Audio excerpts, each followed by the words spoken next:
Hey guys, it's Joey B. Thank you so much for tuning in to the Rise, Grind, Repeat podcast.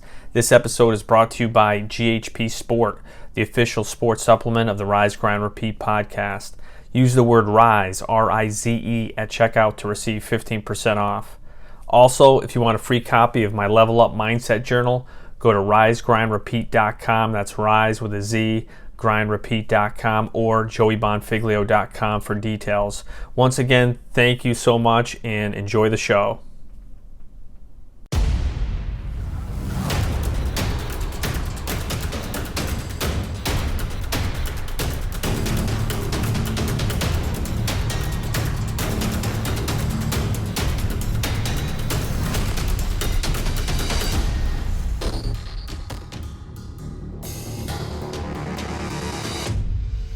Welcome to the Rise, Grind, Repeat podcast. Today I have a great friend back on the show, personal development and leadership coach, Kristin Asadourian.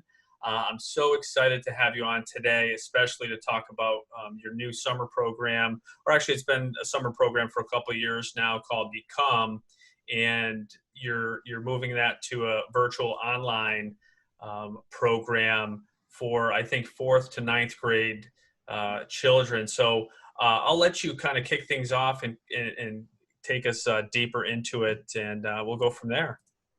Awesome. Joe, thank you so much for having me back.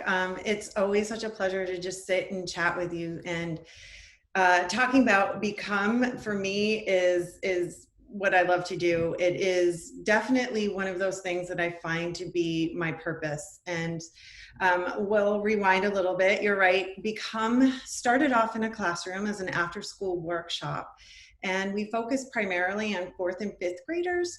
And it was just an amazing experience. We want to talk about like real life learning and just being able to be with these kids and teach them how to develop self-awareness in order to be out in the world, just being more confident, have an understanding of who they are, what they value, what's important to them, so they can translate that into their lives and hopefully go out into the world and have an impact and be change makers based on what they discover to be something that they value and find really important. And that is ultimately, right, whereas adults, where we try to get and we try to look for purpose, right? That is the foundation of your purpose, your truth that's inside of you. And we are just giving, we give the kids these tools to create this discovery process earlier. And, this summer it translated into an amazing summer program. I didn't want to, we've had these conversations in the past. I didn't want to put kids online and in front of a screen any more than I needed to, because I'm like the mom that's like, no screens, like absolutely. Like I wasn't even at the point where I was willing to compromise. Like it was just no, go outside, right? And so all of a sudden when March came and their whole entire lives just switched to online, I was, it was a shock for me. Right. Like, what is going on? And there's like YouTube in my house and there's like all this like madness and I lost total control, which is okay, right? Because in seeing that, I had to teach my kids how to suddenly take charge and to be able to regulate and manage and do all these great things that they never had to do before because we did it for them, right? They were overscheduled, right? In school, most districts I think are the same, but our district was like, depending on your grade level, every 25 to 45, 55 minutes or so, you're switching classes, right? You're like moving and they're telling you where to go. You have the schedule and like, here you go. And then they would get home from school and parents would have them queued up, like, here we go, right? And all of a sudden that stopped and they were like idle in front of a screen. And we had a lot of conversations and it was like, well, what's important to you? What do you want to do with your time? Because it's not going to be YouTube. It's not going to be video games. Let's sort this out. So this is when Become took a shift and before it was really focused on putting these kids out into the communities, right? And being change makers and being able to know that they have the power and the influence to have impact. Like, even though, you know, they're fourth, fifth, sixth, seventh, eighth, ninth graders, like their voices matter. Right? And as soon as any human being realizes the importance of their voice and the importance of what's in their heart and being able to put it out into the outside world, the more fulfilled and happy you're going to be. Right? So the sooner we can do this, doesn't matter what age, the more successful you're going to be ultimately, right? Yeah, and I think that's something that's missing in the school curriculum in general. You know, so it's like, it's so wonderful that this is, you know, at the very least an after school kind of how it started program or workshop. And you know, there does need to be some sort of goal setting and purpose driven, Mm-hmm. you know, part of the curriculum, so that kids at an early age can start discovering what it is they're passionate about or gifted at, you know. And I think as adults, a lot of us, I think, you know, that are on this path and that we come across in our, you know, in our self-development state here, when we talk to different people, it's like we didn't have that growing up. So a lot of us, you know, went to college not really knowing what our strength is or what we're really going towards until maybe junior year, before we pick, you know, that path. And this, what you're doing now, is such a great early start to get kids involved in understanding kind of a structure, if you will, towards finding their purpose and their voice. Exactly, exactly. Because gosh, there's so many things that you said there, and I was like, yes, yes, yes.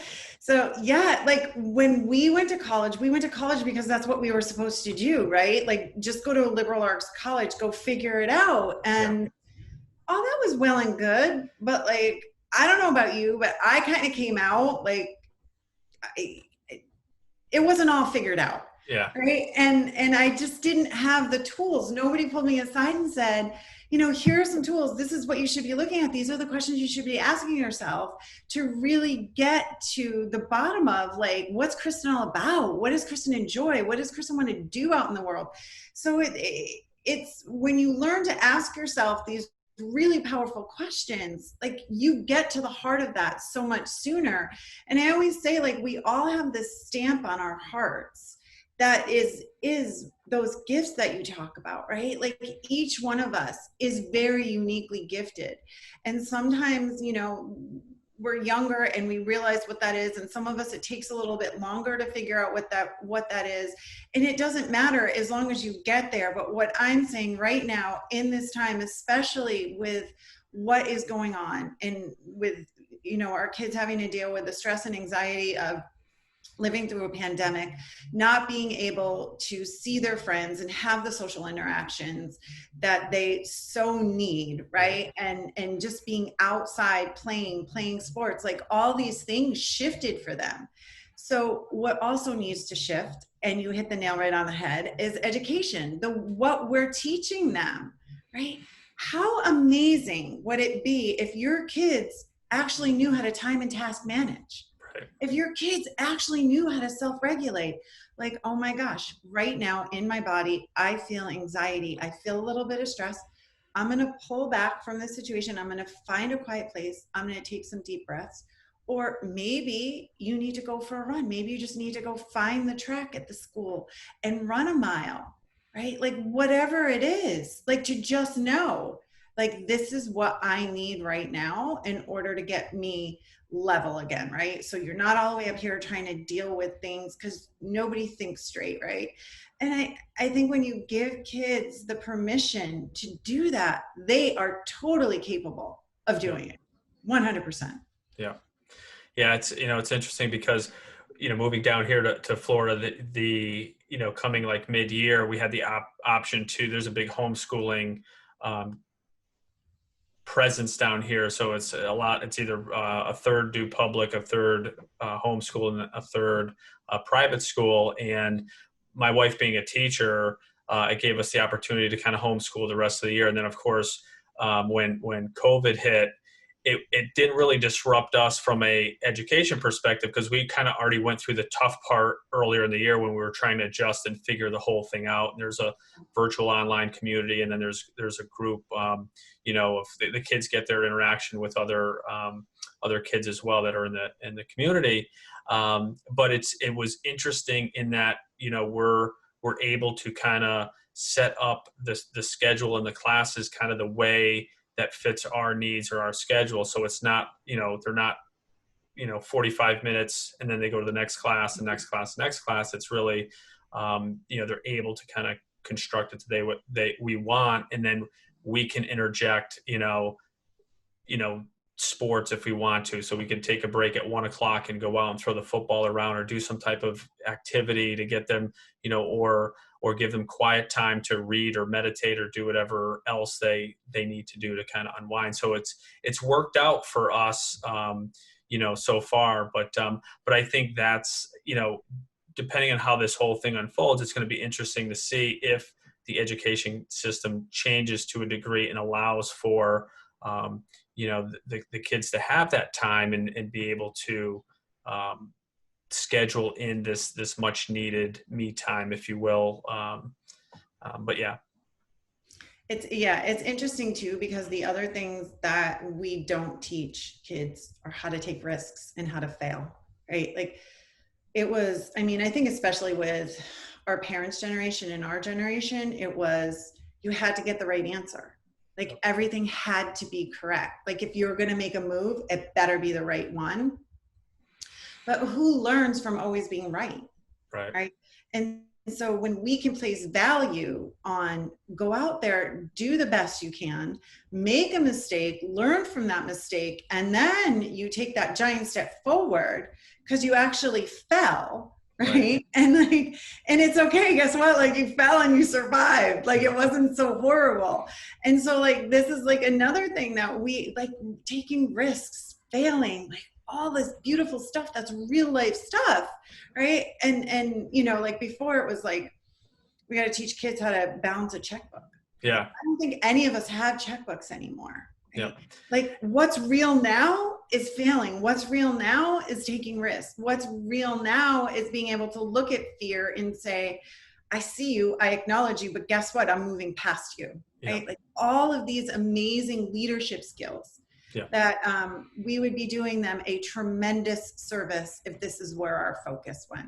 It's interesting you say that too, because we're in the process of teaching our kids finance, and so because I have the Level Up Mindset Journal, I've given the kids, actually, it's funny, they came to me and my youngest actually had written down his goals on a little piece of paper. He wants to be a professional soccer player. This was a couple of years ago, and it was just the cutest thing because I didn't realize he was watching the things that I was doing, because initially it wasn't something that I thought to do, but seeing them get wrapped up in it, it's been a teaching tool that we've used for the kids, and it's worked out great. But to give you a great example this week about the finance piece, my oldest son is looking into he wants to into gaming and things like that. So we encourage him to go after if that's a goal of his, and we give him time to do that.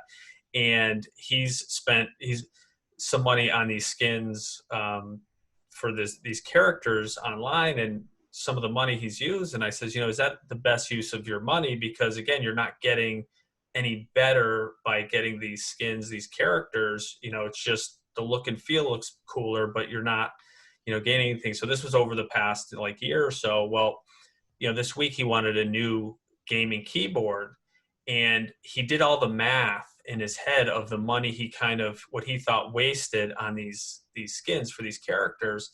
And he got so upset. He really, was very upset. He's like, I can't believe I wasted all that money and da, da, da. And I says, what, you didn't waste it because it's a learning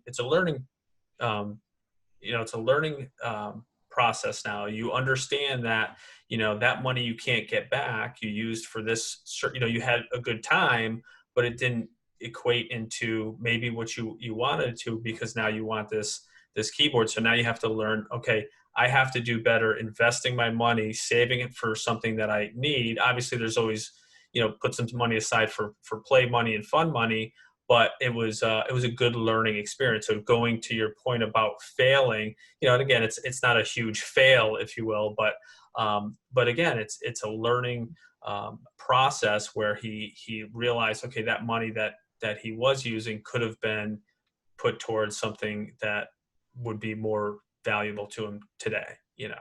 Of course. And it's an experience that he went through, right? So it's going to have an impact on him. He actually experienced it and he's going to remember, right? And that is going to make him more mindful of how he spends his money, knowing that, further down the road, there might be something else that he wants. So he's got to save for it. There are so many great lessons in there, and it right, in the grand scheme of things, is a huge fail. No, but like, it is a big enough fail to make an impression on your son, and it probably will last most of his life as he starts to develop and starts to place value on being able to purchase things and what he wants to purchase. Yeah. So yeah, it's definitely a great lesson. Yeah. So now talk to us about what become, the words, each letter has a meaning to it. And if you could dive deeper into that. I would love to. I love acronyms. And when I wrote this curriculum, this one just came to me, and it was like, become bold, energized, compassionate, open-hearted, mindful, empowered education. And it was just like, bam, there it is. And it was, everything that I'm like, this is everything that I want education to be. Like, if I was sitting in a classroom, if I was sitting in this workshop, this is what I would want. And when I initially wrote it, I wrote it for my son. And I think once you have kids, and I'm sure you know this, you're inspired in a whole new way. Like, things open up, your perspective opens up, who you are changes, what is important and what you value changes, because all of a sudden you have these lives that are just like, oh my gosh, I get to guide these lives through the world, and I'm their teacher. Like, it's amazing. And so as much as I was teaching them, they were teaching me just as much. And my son had some challenges with social pragmatics and communication, and it really affected his confidence. And I was like, okay, we can do something about this, right? And so I sat down, and and this is like, he's on IEPs, and he has all these other services that we get outside of school, and just, with my social worker hat on and my mom hat and my coach hat, I'm like, there's more, there's got to be more. And it was this, because this gets to be done in a community of his peers, right? Like, so it's not just one child sitting and going through cognitive behavioral therapy. It's not just one child sitting and trying to sort through the messiness of being young and growing by him or herself. They're doing it together. And when we were doing it in the classroom, we averaged about 18 to 20 kids. Which is pretty amazing for after school. And, we started off where the kids would work toward creating a project, and it was called a Be Change project. So it was a bold, energized project that you were going to put out into the community to show everybody, like, what's important to you, where you want to have an impact. And I can give you an example. There was one girl who did a fundraiser on the town green because she wanted to raise money for an organization that helped people pay for their vet bills. Because if they had an animal, she believed everybody should be able to have a pet, but also was like, well, not everybody can afford to have a pet. So there's this organization that helps pay for vet bills. And it was amazing what she did. She used, her friends, and it was so cute. Like, awesome. There was a band of her peers, and they played music, and she got local businesses in town to donate food and other goods, and she had a raffle, and it was amazing to see. And each kid, I was impressed with what kids would come up with. And there was one boy who just believed that playing sports was so important, that is how you connect with other kids. That's how you make friends. That's how you learn to be, in community. And Sure. he did a fundraiser to help parents be able to pay for the cost of registration fees or equipment. But when you think about, like, these kids are like, oh, I value playing sports, Yeah. right? But then when you really get into it, okay, so what's there for you? What does that value hold? And it's really about being together. It's really about that connection. It's about being on a team. And so, like, we learn these things, and I'm like, they get it. Yeah.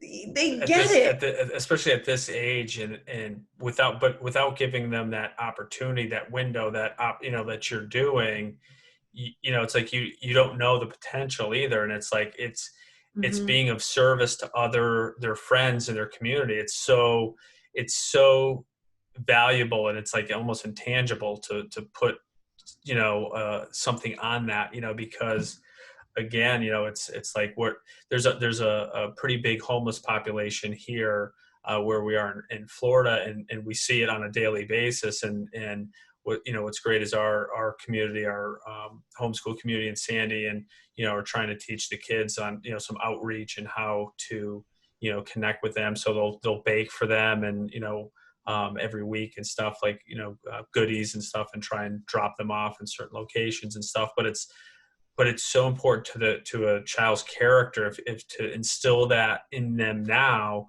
It's like, what are they, to have that confidence to put something like that together. I mean, to organize within the community on the town green, like you said, it's amazing. It's great, and it's empowering. Exactly. And as much as, the in classroom version focused on community, this one, so the online version of Become, has really looked at more of teaching these kids about embodiment.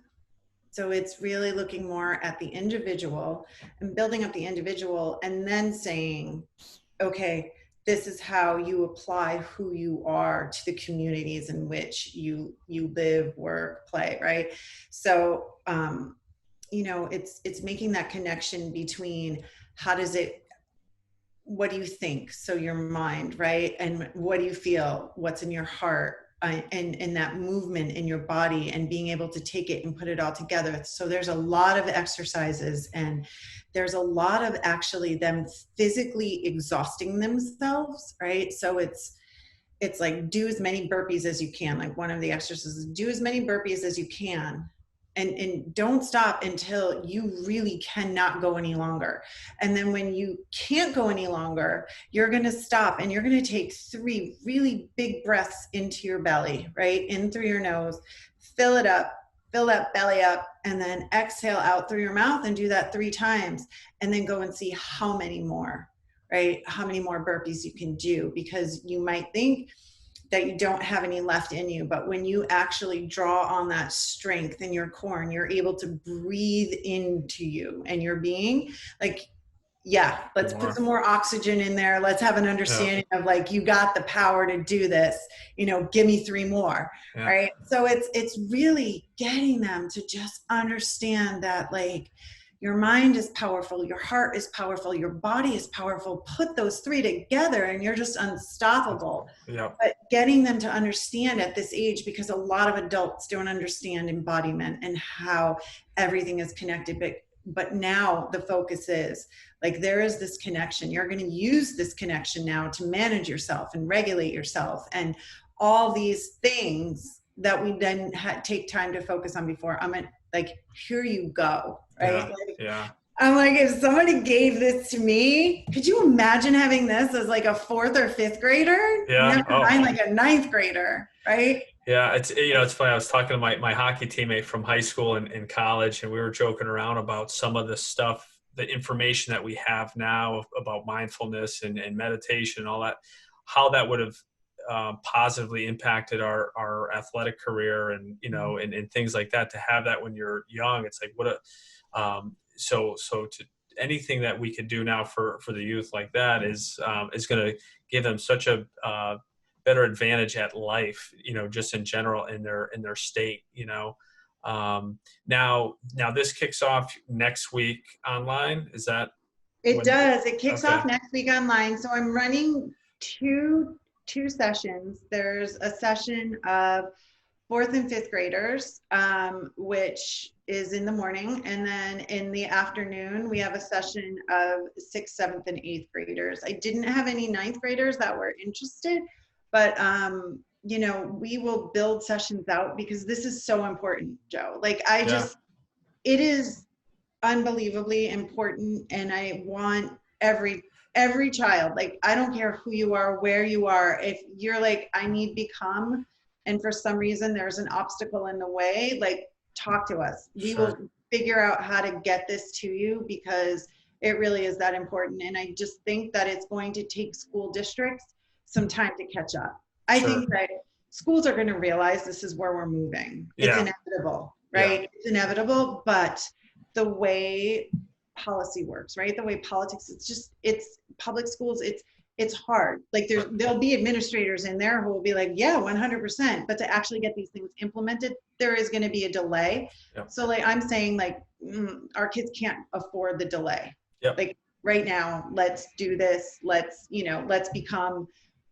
get a hold of, I do this with Lindsay Quezada, and I should have, like, given her a shout out, like, right from the beginning, but she's an amazing fifth grade teacher, and she teaches at the Fields School in Weston, Massachusetts, and it's the upper elementary school. So she's in a fifth grade classroom, and her energy and her awareness to the importance of social emotional learning is just incredible. I've met a lot of teachers. I was, we've talked about the whole Montessori thing. That's how my kids started, and I was just really involved. At the Montessori level, as my kids were building their foundation for their education, and just, I've always been extremely involved, whether it's been on the school councils or whatever it is, but I've never met a teacher with more energy and more of an understanding of the importance of just interweaving social emotional learning into everything in her classroom. And I just had to go to her, and thankfully we're friends. So I was just like, this is amazing. We have to do this. And it's been incredible. She's taught me a lot too, because I'm used to coaching adults, and I've worked with kids my whole entire life, but how do you take coaching language and make it so it's relevant to kids? Sure. And they're not looking at you like you have three heads and have no idea what you're talking about. So she was absolutely instrumental in helping translate this to young people. And that's wonderful. Yeah. It's I know it's funny because, like, I was telling you about the Level Up mindset journal. It's like when I was creating it was, obviously from personal experiences and what I thought it was going to be more for adults and young adults. It's like, no, it can span the range of kids as well. So this is just a fantastic, like, program. And so how can people sign up? Where should they go to sign up or register for this wonderful Become workshop? Well, they can get more information and sign up through the website, which is livingbecome.com. And our emails are on there. Email us with questions, anything. We want to make this, like I said, accessible to everyone. We are 100% committed to getting this out there and just getting to as many young people as possible. Great. So I will definitely put this in the description once it's posted, and I'll get the word out there as well. And I highly recommend anyone that's watching this, check this out.